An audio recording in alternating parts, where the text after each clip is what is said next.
Joy is not an indicator of faith or even how close you are with God, but it is rather a byproduct or something that happens as a result of your relationship with God.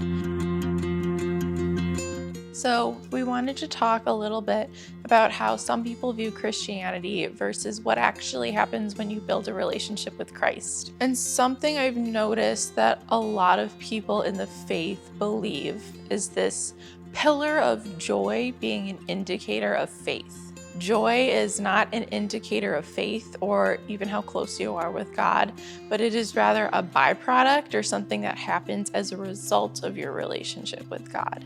God does not expect us to fake it. Jesus himself was never exempt from suffering. He faced pushback and opposition when he was preaching. He suffered, he was tortured, and then he was hung on the cross. So we can look to the cross to see that suffering is okay, sadness is okay, and joy is something that we're supposed to feel as a gift and not an obligation. So when I first started my journey, I was under the impression that once I became a Christian or once I met God, I was going to be happy for the rest of my life. But then I realized that knowing God doesn't mean that I have to be happy all the time. Knowing God has given me the opportunity to grow as a person, because in those moments when I'm sad, I go to him and he helps me out, but I have to put in the work. So if I don't, then I'm just miserable. There's this big misconception that Christians are always happy, and it's not true, like Lexi was mentioning, God himself wasn't happy all the time. So the pursuit of happiness is never ending. We have to work on it. When I first became saved, I was like, okay, I have a high expectation, and if I didn't meet that expectation, I feel like I was gonna fail, that God wasn't gonna love me, but it's the complete opposite.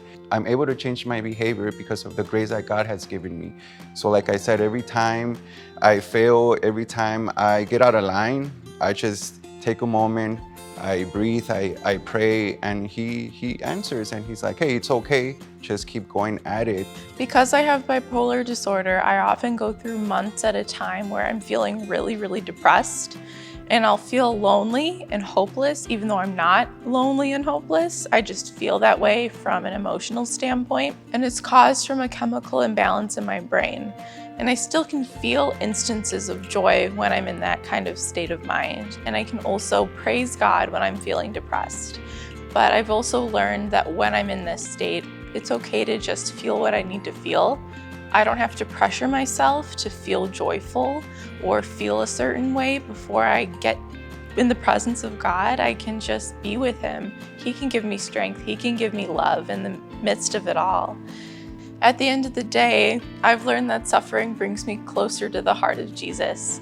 And so that's my advice to you. Don't feel this pressure to feel joyful, but just keep on going on as you are and allow God to come into your life with whatever emotions you're feeling.